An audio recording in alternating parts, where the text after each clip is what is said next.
Africa Newsroom, Meissa Bay, coordinateur de SDB, toujours avec nous, ainsi que notre éditorialiste Alfred Chango.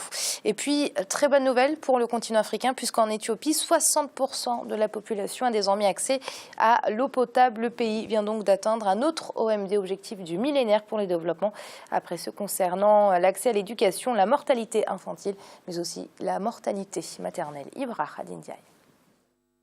Bonne nouvelle pour l'Éthiopie. Les autorités d'Addis Abeba ont annoncé que le pays avait atteint un nouvel objectif du millénaire pour le développement, celui de l'accès à l'eau potable. En effet, près de 60% des Éthiopiens y a désormais, soit 57% de personnes au lieu de 6 millions qui bénéficiaient de l'eau potable il y a 25 ans. La demande en accès à l'eau a particulièrement augmenté en zone urbaine car le mode de vie des gens a changé et il y a de plus en plus d'industries. Mais notre nouveau défi est d'apporter de l'eau potable dans 100% des écoles et des centres de santé. Notre tâche ne va pas être simple pour atteindre ces nouvelles cibles. Un programme national pour 2013-2020 estimé à 2,4 milliards de dollars devrait permettre à l'Éthiopie de relever ce nouveau défi. L'Éthiopie a une croissance assez élevée et c'est un des pays qui a pu partager cette croissance, les résultats de la croissance avec sa population, notamment dans le domaine de la santé et aussi dans le domaine de la distribution de l'eau. C'est un pays qui maîtrise aussi depuis plusieurs années, depuis même des siècles, l'utilisation de l'eau. Il y a beaucoup d'eau du Nil. Donc voilà un pays qui vient d'atteindre un des objectifs du millénaire. Et le quatrième objectif, et je pense que c'est compte tenu de leur croissance, du développement de ce pays, que ce pays pourra atteindre aussi les autres objectifs avant les 4 années à venir. L'eau est le quatrième objectif du millénaire pour le développement que l'Éthiopie atteint après ceux concernant l'accès à l'éducation, la mortalité infantile et la mortalité maternelle. Réduire le déficit énergétique est également un autre défi que le pays pourra bientôt relever grâce à la construction du barrage de la Renaissance sur le Nil, un projet d'une valeur totale de 4 milliards de dollars. Il devra produire à terme 6 000 mégawatts de l'électricité destinée au marché intérieur éthiopien, mais aussi à l'exportation vers d'autres pays africains. La fin des travaux est prévue en 2016. Monsieur Mbaye, très bonne nouvelle pour l'Éthiopie. Enfin. On entend une bonne nouvelle, oui, effectivement. Et ce pays, ce qui est hallucinant, c'est que je me rappelle, il y a eu un temps où Bernard Kouchner demandait des sacs de riz aux écoliers pour l'amener en Éthiopie. Et à l'époque, le Sénégal, il y avait cet élan de solidarité. Aujourd'hui, je vois qu'il atteigne des objectifs au niveau des OMD. Moi, je dis chapeau et voilà, c'est une bonne chose. C'est comme ça que l'Afrique devrait marcher. Alfred, on ne peut que saluer les efforts de l'Éthiopie en matière de développement. Oui, parce que l'Éthiopie vient de loin ou revient de loin. Effectivement, on a encore ces images saisissantes de famine et des campagnes etc. Et que les efforts ont été faits de manière continue pour essayer progressivement de résorber justement cette crise de l'eau, cette absence de l'eau, régler la question de la santé maternelle, de la santé infantile. Bien sûr, ça n'est pas pareil en ville que dans les campagnes. Je pense que les efforts doivent être accentués dans l'arrière-pays pour permettre justement à l'arrière-pays aussi d'accéder à l'eau et puis à la santé. Ça, c'est une première remarque. La seconde, c'est que il reste quand même ce problème de la famine.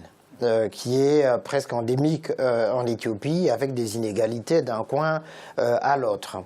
Et puis la question de l'expropriation, justement, des paysans, de leurs terres qu'on offre à des grands groupes qui exploitent l'agriculture, etc. Je pense effectivement que de ce point de vue-là, il faut que le gouvernement éthiopien est dans le sens du partage équitable ou de faire une bonne péréquation pour que tout le monde y accède. Mais les efforts qui sont faits vraiment sont à saluer. Et si ce barrage sur le Nil s'achève, on a dit en 2016, je pense que ça va permettre beaucoup de choses. Non seulement effectivement l'électrification du pays, mais aussi la construction d'autres usines d'eau, etc. Et puis pour les entreprises, je crois que ça va être là un élément qui va booster l'élan de développement de l'Éthiopie.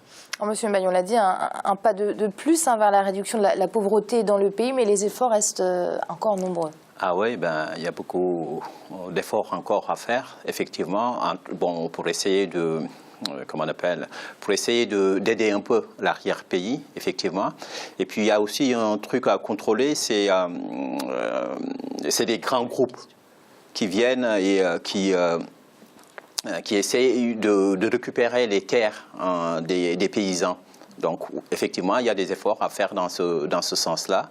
Et sur le plan énergétique, je trouve que c'est une très bonne chose d'essayer d'avoir une énergie le coût d'énergie est assez faible et l'eau sur le Nil, le barrage sur le Nil pourrait permettre cela. Je trouve que l'Éthiopie est sur un bon chemin. Maintenant, effectivement, il y a des efforts à faire.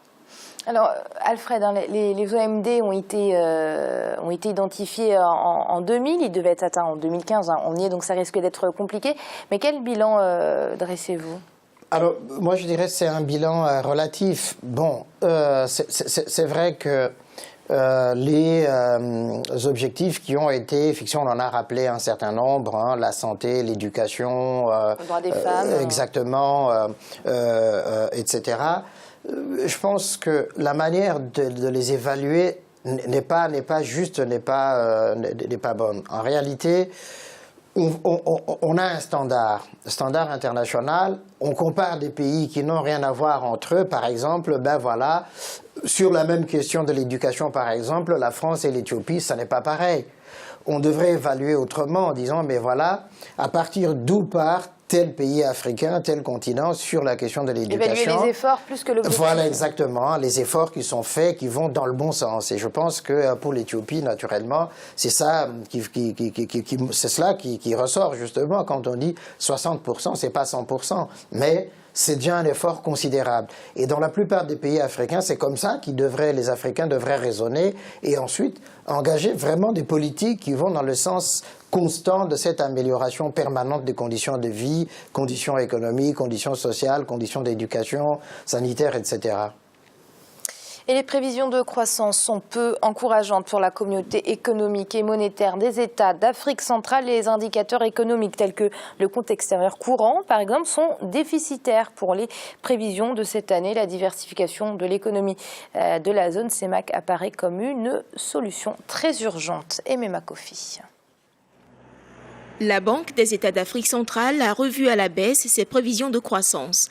De 4,4% en 2014, la croissance économique au sein de la communauté économique et monétaire d'Afrique centrale a chuté à 4,2% pour l'année 2015. Les prévisions du compte extérieur courant, même si elles se sont améliorées, restent tout de même déficitaires. Elles sont à moins 20% contre moins 9,5% enregistrées l'année précédente. De multiples raisons expliquent cette situation économique peu confortable dans la zone CEMAC. La chute des cours du pétrole impacte terriblement les dépenses publiques de ces différents pays. Alors juste pour qu'on se rende un tout petit peu compte de l'importance de ce qui est en train de se jouer, il faut savoir que dans un pays comme le Gabon ou le Congo-Brazzaville, eh bien le pétrole pèse jusqu'à 60% du PIB. Et on va même jusqu'à 85% du PIB dans le cas de la Guinée équatoriale. Donc c'est un coup dur qui impacte la croissance et qui va continuer à impacter la croissance. Autre raison fondamentale, la régression considérable des échanges commerciaux au sein des pays de la CEMAC, due à la situation sécuritaire au nord du Cameroun et à la récente crise politique centrafricaine. Pour tenter de rassurer ses investisseurs, la BEAC prévoit de baisser le taux d'intérêt des appels d'offres à 2,5%. Alors donc, évidemment, les mesures qu'il y a à prendre ici ne concernent pas simplement un taux directeur, il faut aller bien au-delà. Et on ne répétera jamais assez que les économies de la région doivent se diversifier. Il faut également accroître la simplification administrative dans les dispositifs de création des richesses. On a besoin d'un climat des affaires beaucoup plus serein. On a besoin de la facilité à faire des affaires.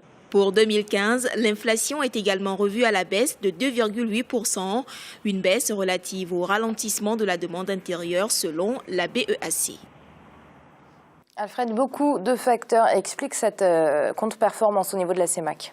Oui, tout à fait. On en a rappelé un certain nombre, les plus importants d'ailleurs, qui expliquent cela, la baisse du cours du pétrole, et qui fait que les budgets, les prévisions budgétaires qui ont été faites avant la crise du pétrole ont été toutes revues à la baisse.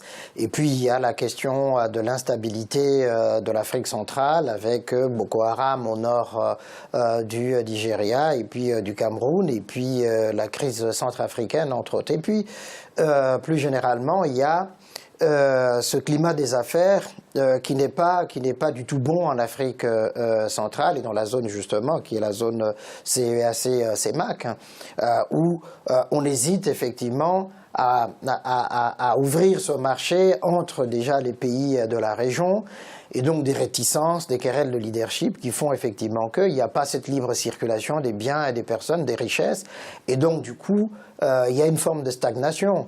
Et donc, tant qu'on n'assainira pas justement ce climat des affaires, les investissements, si on ne facilite pas justement les investissements dans cette zone-là, on continuera à déplorer, alors que quand on regarde en termes des richesses potentielles possibles du sous-sol, etc., c'est une zone qui est extrêmement riche. Mais on disait il y a ici hors antenne, paradoxe de l'Afrique, voilà, on a des richesses énormes, mais en termes justement d'exploitation, des gestions, nous pêchons considérablement. Et en Afrique centrale, c'est vraiment la plaie de ces économies de cette zone-là. Il faut que les dirigeants de la CEAC-CEMAC reviennent à la raison pour justement appliquer leur propre texte, la charte même de la CEMAC, faciliter cette libre circulation des biens et des personnes et puis diversifier les économies. On ne peut pas continuer toujours à focaliser, à placer le focus du développement de ces pays-là sur les hydrocarbures, parce qu'effectivement, il y en a un peu partout, et négliger l'agriculture, qui est aussi l'autre source. On en revient à la diversification des économies. Exactement. Ça, c'est important. Alors, Monsieur Mbaye, c'est vrai qu'on a du mal à comprendre. On a des zones sous-régionales très dynamiques, comme la CEDEAO, par exemple, et on a la CEMAC qui est toujours à la traîne. Ben effectivement, parce que déjà, entre la CEDEAO et la CEMAC, c'est que, bon, du côté de la CEDEAO, il y a un peu plus quand même de démocratie. Du côté de la CEMAC, il y a beaucoup d'insécurité qui est liée aussi au manque de démocratie. Il n'y a pas de pays locomotive ? Un pays locomotive. Comme la Côte d'Ivoire, par exemple, au niveau de la CEDEAO. Oui, mais le Cameroun aurait pu jouer ce rôle-là dans cette zone, et le Congo aussi. Le Gabon pourrait aussi, mais il y a un problème de démocratie dans ces zones-là, effectivement, et dans ce cas-là, d'insécurité, et du coup, comme l'économie est surtout basée sur c'est une économie qui est surtout basée sur les matières premières, donc pas diversifiée du tout, donc ils sont exposés à des aléas comme ça. Oui, il y a un véritable problème de démocratie en Afrique centrale. Ah oui, mais quand on regarde effectivement l'état de tous les régimes d'Afrique centrale, on est plutôt vers la tendance des pouvoirs assez forts qui laissent très peu des marges de liberté aux oppositions, pour ne prendre que ce cas-là. On l'a vu en RD Congo, ce qui s'est passé avec les jeunes de Y en a marre et puis du ballet citoyen qui partent là-bas pour rencontrer des jeunes. On les arrête parlant des terroristes. On voit au Congo-Brazzaville, on voit en Guinée équatoriale, on pourrait étendre comme ça toute l'Afrique centrale, la Centrafrique, n'en parlons même pas. Bon, le Tchad, la même chose, même si, par ailleurs, Idriss Déby joue sur le levier de la sécurité et que donc, effectivement, on peut, d'un côté, on le soutient de ce point de vue-là, de l'autre, il n'y a pas assez de démocratie. Donc, ce sont des facteurs qui sont défavorisants par rapport au projet ou aux volontés politiques de développement de cette zone. Et on va rapidement passer aux chiffres. Le chiffre d'aujourd'hui, c'est 4. 4 pays africains ont sollicité la compagnie aérienne Ethiopian Airlines, des pays qui souhaitent lancer leur propre compagnie nationale. Monsieur Mbaye, je me tourne vers vous. Que vous inspire ce chiffre ? Moi, je trouve que c'est une bonne chiffre. Maintenant, ça prouve qu'Ethiopian Airlines est vraiment leader dans son domaine. On voit déjà l'Éthiopie, comment ça marche. Et puis Ethiopian Airlines, effectivement, on avait le fleuron, c'était Air Afrique. Air Afrique, les politiciens l'ont coulé. Donc, si on a une autre compagnie comme ça qui sort la tête de l'eau, on ne peut que s'en féliciter. Voilà. Alors Alfred, on parlait tout à l'heure d'intégration sous-régionale, d'intégration régionale. Ces compagnies nationales qui vont se créer, ça pourra justement favoriser cette intégration. Je ne sais pas, Amira, parce que souvent ici nous raisonnons en termes de taille critique, qui permettrait justement la rentabilité de ces compagnies. Et que effectivement Ethiopian Airlines, qui est la plus vieille compagnie d'Afrique, qui a une expertise très importante, à la fois au plan technique et puis en termes de gestion, peut effectivement aider ces compagnies. Simplement, quelle sera la rentabilité de ces compagnies qui vont se créer? Point d'interrogation, puisque déjà le ciel est saturé des compagnies étrangères qui l'exploitent aujourd'hui. Est-ce qu'elles vont avoir des marges de manœuvre en termes de transport, nombre de personnes, etc. Point d'interrogation, je reste très sceptique sur ce plan-là. Merci Alfred d'avoir été avec nous ce soir. Merci Amira, c'est un bonheur de vous retrouver sur ce plateau et puis merci à mes très chères téléspectatrices de leur accueil. Et merci à vous également Monsieur Mbaye, je rappelle que vous êtes coordinateur de S2B, merci d'avoir été avec nous. Merci beaucoup Amira. C'est donc la fin de l'Africa Newsroom et on se retrouve tout de même demain avec un dossier du jour consacré à la sécurité alimentaire au Sénégal. À très vite.